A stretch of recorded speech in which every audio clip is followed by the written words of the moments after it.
So here we are again, minus my incredible dancing, because that's an every once in a while treat for all my subscribers. So make sure you subscribe so you don't miss that, or this. It's the very curious news from around my ping pong ball sized brain with the amazing Conrad. Very curious news item number 1. Why did Brazil act like they won the World Cup today? I mean, manager Tite fell onto the ground because he was celebrating too hard. Others were absolutely losing their minds, and Neymar was crying. I mean, ay carajo. This was the second game of the group stages. Also, it was against Costa Rica. So new rule for everyone. If Brazil has this type of emotional reaction about beating a team from CONCACAF, then no one can ever give the U.S. national teams any grief if we do the same thing, which we wouldn't because we always expect to beat every team in CONCACAF. But if we wanted to, we could, and it would be okay based on this new rule. Is that cool? Cool. We're on the same motherfucking page. Now back to Brazil, who, like Argentina, are always under a ton of pressure to not only win, but also to win with style. No one in their famous yellow shirt is more heavily scrutinized than Neymar, who took to Instagram after the game to say that the reason he cried was due to joy, of overcoming, of willpower, and of a desire to win, which are all very human reactions to a big win, but personally, I think it was simply relief. Had they lost or tied, the amount of criticism that he would have faced afterwards would have been brutal. And like I said about Messi yesterday, I'm not sure how these guys block out all of the noise and stay focused and positive, and him crying is probably a huge release. Or as one of my friends Rafa says, he's only doing that for the photo opportunity. Nike probably asked him to do it so he came off as more human so that they could get more followers and sell more boots or whatever, which is a bit cynical, but also pretty f***ing funny. And also, if only to hammer this home, it was just Costa Rica, a team that Tite should have known were gonna sit back and absorb pressure the whole game with the hopes of maybe nipping a goal on the counter or on a set piece. So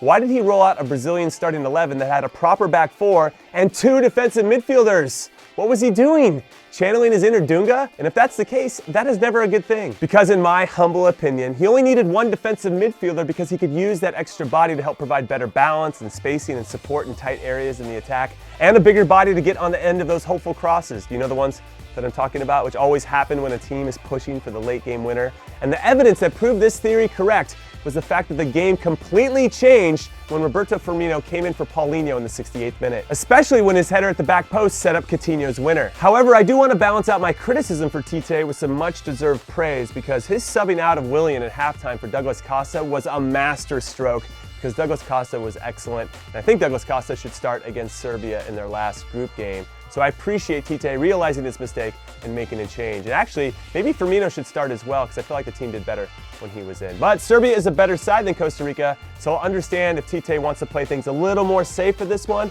especially since a draw will be enough to see them through. Very curious news item number 2. Nigeria put the Super back in the Super Eagles. With their 2-0 win over Iceland, which were both excellent goals by Ahmed Musa, Nigeria not only gave themselves 3 huge points to move into second of Group D, which allows them to control their fate, they also gave Argentina a chance to advance, because even though Argentina sit at the bottom of Group D with 1 point, they and Nigeria are going to play against each other in the last group game. And what a group game that is going to be, because if Argentina wins and Croatia beats or draws with Iceland, Argentina will go through. And if Argentina wins and Iceland beats Croatia, that means it's going to go down to goal differential and how much they win by in this last game, because currently Argentina has a -3 goal differential and Iceland has a -2. Now, if Nigeria wins, they'll go through no matter what. But if Nigeria draws and Iceland beats Croatia, they'll be tied on points. It'll come down to goal differential. Now, Nigeria's would remain at 0 after a draw, which means Iceland would have to beat Croatia by 2 goals, which sounds pretty far-fetched. But if it isn't, and it happens, then it'll go to a 3rd tiebreaker,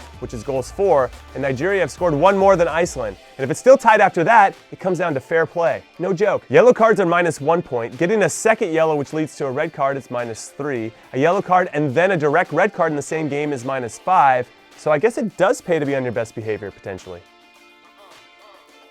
Though the odds of it getting to the 4th tiebreaker seem pretty slim. Anyway, back to Nigeria and their performance. I cannot say enough about their resiliency. For 90 minutes against Croatia and the first 45 against Iceland, there really wasn't much to talk about with them until, off of a throw-in by Iceland in Nigeria's defensive third, they quickly turned being on the back foot into their favor, went on a fantastic counterattack, and finished it off with a great goal by Musa, and his first touch was magnifique, which gave them the confidence to score another and then be in charge the rest of the game, even with Iceland missing a penalty. Now for the fun part, which of course is a fun fact. Nigeria have been in the World Cup 5 previous times before this one, and 4 out of those 5 times, they've had Argentina in their group, and they've lost every single one of them, with the most recent being in Brazil in 2014, where they lost 3-2. But Abed Musa scored both goals that day, and he scored 2 today, so maybe that's a sign that they're due.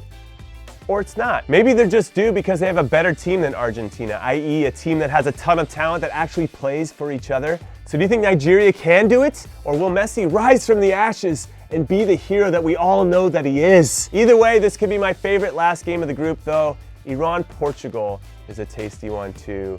As are both of the games in Group C, France versus Denmark, and Australia versus Peru, and Brazil, Serbia. And you know what? Just forget I said anything. I'm gonna enjoy them all. Very curious news item number 3. Switzerland become the first team in this World Cup to come back and win a game after going down. Yes, the Swiss, who were fresh off a very good performance in their 1-1 draw with Brazil, went down early to a Serbian team that looked up for it as Alexander Mitrovic headed one in. In fact, they looked so good and in such firm control that I almost tweeted out how they're matching one of their neighbors, Croatia, in overall performance. But I'm glad that I didn't, because the Swiss, behind their number 10, which is being surprisingly worn by Granit Xhaka, who is not a number 10 in my mind, well, he hit a bomb from outside the box, first time, by the way, to tie the game up, which was an amazing goal. But somehow, I still don't rate the guy, especially when he plays for Arsenal. There's just something about him that drives me crazy, and I guess that's a conversation for another time, because after that goal, the game opened up, and in the 89th minute, a well-timed run and pass sprung Xherdan Shaqiri on a breakaway, which he coolly finished to get all 3 points, as he does. But can we look at this screen grab that I got on my phone really quick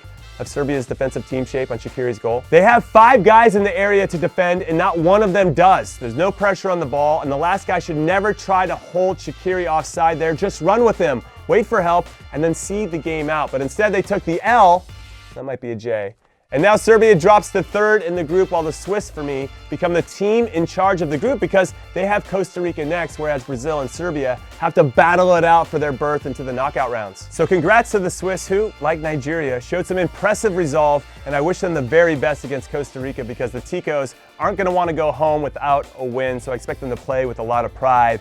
And I feel like it's harder to play against a team with nothing to lose as opposed to a team that has everything to lose. So that should be a pretty difficult game. Anyway, that's what I got for today. So let me know your thoughts. Please hit me up on Twitter or Instagram at Jimmy Conrad. And especially go check out my Insta stories for my Coach Jimmy series. I think you'll like it. And I'll see you guys tomorrow after another great round of games. And I mean, if Germany lose to Sweden and the reigning champions go out, that would just be